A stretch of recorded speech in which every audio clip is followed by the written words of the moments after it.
దళితులకి ఏ విధంగా మేలు చేస్తున్నామో సంక్షేమ పథకాల అమల్లో కానివ్వండి, అభివృద్ధి కార్యక్రమాలు వాళ్ళ ఇళ్ళకి తీసుకెళ్లే కార్యక్రమం కానివ్వండి రాష్ట్ర వ్యాప్తంగా నిర్వహించడం జరుగుతుంది.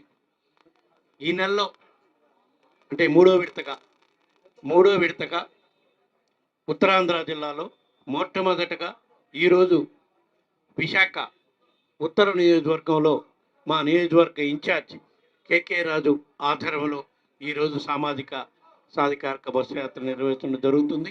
ఈ నియోజకవర్గంలో గత 4 సంవత్సరాల 8 నెలల నుంచి ఏ విధంగా అభివృద్ధి కార్యక్రమాలు చేశాము, ఏ విధంగా సంక్షేమ పథకాలు అమలు చేశాము, అర్హులైన వాళ్ళందరికీ ఏ విధంగా వాళ్ళ ఇళ్ళకి చేరే విధంగా సంక్షేమ పథకాలను అమలు చేయటమే కాకుండా విద్యా వైద్య రంగాల వల్ల ఇంటికే వైద్యాన్ని వాళ్ళ ఇంటి ముందుకే తీసుకెళ్లే విధంగా ఏ విధంగా చేశాము అవన్నీ కూడా మా నియోజకవర్గ ఇన్ఛార్జ్ కేకే రాజు గారు మీకు వివరంగా వివరిస్తారు.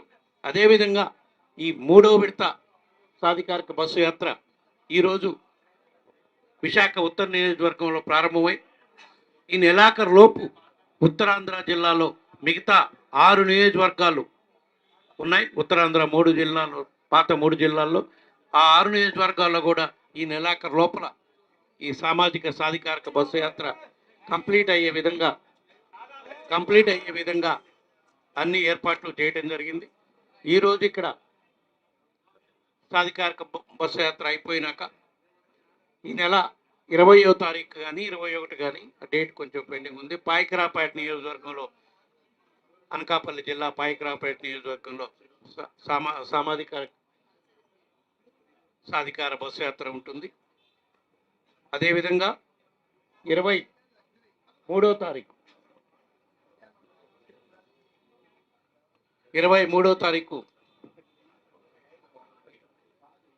శ్రీకాకుళం నియోజకవర్గం,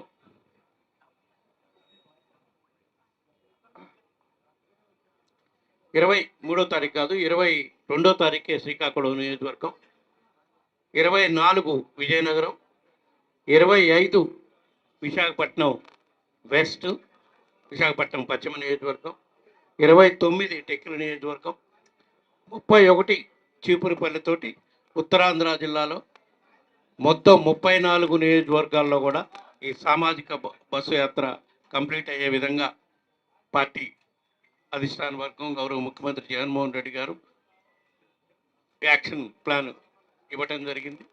తప్పకుండా ఏ విధంగా ఇప్పటి వరకు అయితే గత 2.5 నెలల నుంచి ఈ సాధికారిక ఉత్తరాంధ్ర జిల్లాలో విజయవంతం చేశారు. అదేవిధంగా రాబోయే రోజుల్లో కూడా ఈ నెలలో జరిగే మిగతా నియోజకవర్గాల్లో కూడా అంతే పెద్ద ఎత్తున సామాజిక బస్సు యాత్రలో ప్రజలు పాల్గొని విజయవంతం చేయాలని చెప్పి ఈ సందర్భంగా తెలియజేసుకుంటూ ఈరోజు సాధికారిక బస్సు యాత్ర గురించి మా నియోజకవర్గ ఇన్ఛార్జ్ కేకే రాజు వివరంగా ఈ నియోజకవర్గంలో చేసిన అభివృద్ధి కార్యక్రమాలను అన్నింటినీ కూడా మీ దృష్టి తీసుకొచ్చే కార్యక్రమం చేస్తారని చెప్పి తెలియజేసుకుంటూ సెలవు తీసుకుంటారు.